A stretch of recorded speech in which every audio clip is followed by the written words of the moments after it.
વધુ સમાચાર પણ અમદાવાદથી સામે આવી રહ્યા છે। અમદાવાદમાં ફરી એકવાર ભોજનમાંથી ઈયળ નીકળ્યા હોવાની ઘટના સામે આવી રહી છે। અવારનવાર આ ઘટના બનતી રહેતી હોય છે અને ગ્રાહકોના સ્વાસ્થ્ય સાથે ચેડા થઈ રહ્યા છે, ત્યારે ફરી એકવાર અમદાવાદથી આવી જ ઘટના સામે આવી રહી છે। ગ્રાહકે જે ઓર્ડર કર્યો હતો તેમાંથી ઈયળ નીકળ્યા હોવાની માહિતી મળી રહી છે।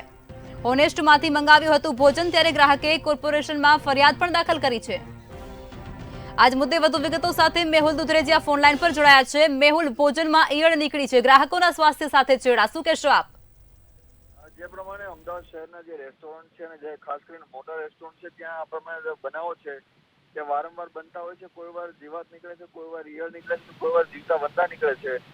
તેમ છતાં પણ આ જે ઘટના છે તે રોકાવાનું નામ નથી લેતી। આજે આવી જે ઘટના છે તે પ્રહલાદનગર ઓનેસ્ટ જે આવેલું છે ત્યાં ગ્રાહક દ્વારા આજે ઓર્ડર કરવામાં આવેલો ને ઓનલાઈન ઓર્ડર જે આવ્યો ત્યારબાદ તેને ભોજન ખોલતાની સાથે તેને જે ઈયળ હોય એવાનું માલુમ પડ્યું હતું। તે મામલે તેને જે ફરિયાદ જે છે તે ઓનેસ્ટ વિભાગ જે કરી હતી, સાથે જ આ જે ફરિયાદ અંગે તેણે કોર્પોરેશનમાં પણ ફરિયાદ નોંધાવી છે અને સાથે જ સ્વાસ્થ્ય સાથે ચેડા થઈ શકે તે પ્રમાણેની ફરિયાદ છે તે નોંધાવી છે।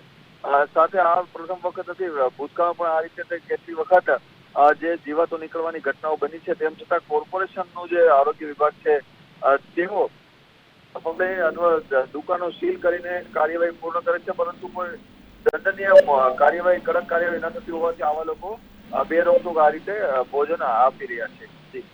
જી મેહુલ, વિગતો સાથે જોડાવા બદલ ધન્યવાદ।